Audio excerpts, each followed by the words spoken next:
Deskonfinamenduan faseak jada jakin ditugu eta horregatik Kristinane Fundazioan martxan jarri gean nolabait egutegiaren arabera gure edukiak nolabait zabaltzeko.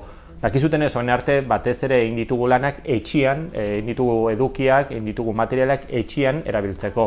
Errezetak, eskulanak eta bar.